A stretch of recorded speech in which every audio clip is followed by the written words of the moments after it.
ఆదిలాబాద్ వ్యాప్తంగా బతుకమ్మ సంబరాలు అంబరాన్నంటుతున్నాయి. ఎంగిలిపూల బతుకమ్మ మొదలుకొని ప్రతిరోజు తీరొక్క పూలతో బతుకమ్మను పేర్చి ఆటలాడుతున్నారు ఆడపడుచులు.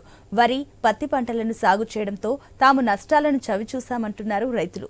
బతుకమ్మ పేర్చడానికి వాడే సీతజడ, బంతిపూలను సాగు చేస్తూ లాభాలను గడిస్తున్నామన్నారు. బంతిపూలను సాగు చేస్తున్న మహిళా రైతు నుంచి మరింత సమాచారాన్ని మా ప్రతినిధి శ్రీనివాస్ అందిస్తారు. పంటలు సాగు చేస్తూ నష్టాల బారిన పడడంతో అయితే మంచిర్యాల జిల్లాకు చెందినటువంటి రైతులు దసరా పండుగలో విశిష్టంగా ఇటు బతుకమ్మ పేరవడానికి ఉపయోగించే సీతమ్మ కుచ్చులు కానీ లేదనుకుంటే ఇటు బంతిపూలతో పాటు గునుగ పూలను సాగు చేస్తూ అయితే లాభాలు ఆర్జిస్తున్న పరిస్థితులు అయితే ఉన్నాయి. ప్రస్తుతానికి మనం లక్షపేట మండల కేంద్రంలో ఉన్న మనతో పాటు మహిళా రైతు ఉన్నారు. ఆమెను అడిగి తెలుసుకుందాం. అమ్మ చెప్పండి అమ్మ, అసలు ఈ బంతిపూల సాగు చేయాలని మీకు ఎందుకు అనిపించింది? ఎన్ని రోజుల నుంచి సాగు చేస్తున్నారు?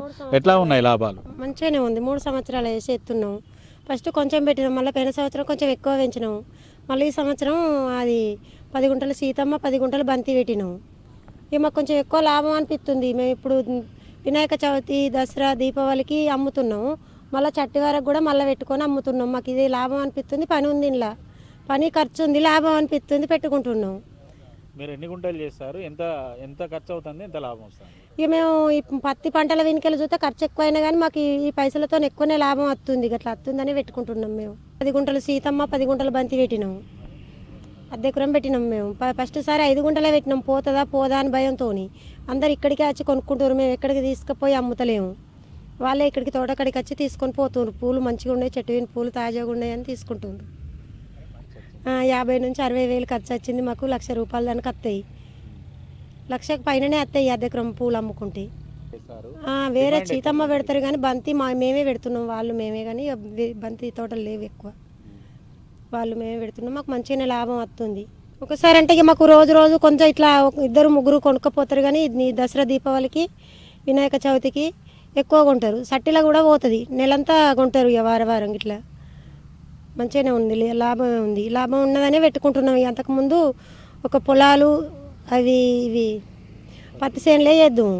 ఇక ఇప్పుడు ఇది పెట్టిన సంది లాభం అనిపిస్తుంది. ఇక మేము ఇది ఇడిసి పెట్టకుండా చేస్తున్నాం. గట్లా లాభం ఉంటేనే కదా మనం చేసేది. గట్లా ఇప్పుడు 3 నెలల నుండి మళ్ళీ 2వ పంట కూడా తీసుకోవచ్చు. పత్తి అయితే ఒకటే పంట వండుద్ది కదా. ఇప్పుడు ఇది 2 పంటలు వండుతున్నాయి. మళ్ళీ మేము దీని తర్వాత మళ్ళీ ఇంకో పంట చేసుకుంటున్నాం. అట్లా కూడా మాకు లాభమే అనిపిస్తుంది.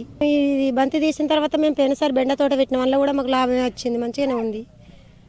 సీతమ్మ తీసిన తర్వాత మళ్ళీ సట్టికి బంతి పెట్టినాం. సీతమ్మ తీసి బంతి పెట్టినాం. ఈ బంతి తీసి మళ్ళీ బెండ తోట పెట్టినాం. అప్పుడు కూడా మాకు మంచిగా లాభాలే ఉన్నాయి.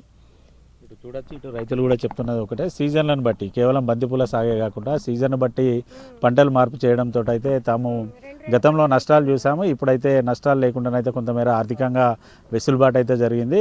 గతంలో బతుకమ్మ పేర్చడానికి ప్రధానంగానైతే ఇటు తంగేడు పూలను అయితే వాడేది. ప్రస్తుత కాలంలో తంగేడు పువ్వు దొరకని సందర్భంలో తీరొక్క పూలతో అయితే ఆడపడుచులు బతుకమ్మను పేర్చుతున్న నేపథ్యంలో తాము సాగు చేస్తున్నటువంటి సీతమ్మ కుచ్చులు కానీ లేదనుకుంటే ఇటు బంతి పూలకు కూడా మంచి ఆదరణ ఉండడం, మార్కెట్లోకి వెళ్లాల్సిన అవసరం లేకుండా మహిళలు కూడా పూర్తిగా తోట వద్దకు వచ్చి ఇటు పూలను కొనుక్కొని వెళ్ళడంతో అయితే మార్కెట్కు తీసుకెళ్లాల్సిన ఇబ్బందులు లేకుండా దూరభారం కూడా మాకు తగ్గుతుంది, రవాణా ఖర్చులు కూడా మిగులుతున్నాయని చెప్తున్న పరిస్థితులు అయితే ఉన్నాయి. ఖచ్చితంగా రైతులు కొంతమేర వినూత్నంగా ఆలోచిస్తే మాత్రం నష్టాల బాట నుంచి లాభాల బాటలోనైతే పయనించవచ్చు అనేసి ఇటు రైతులు చెప్తున్న పరిస్థితులు అయితే ఉన్నాయి.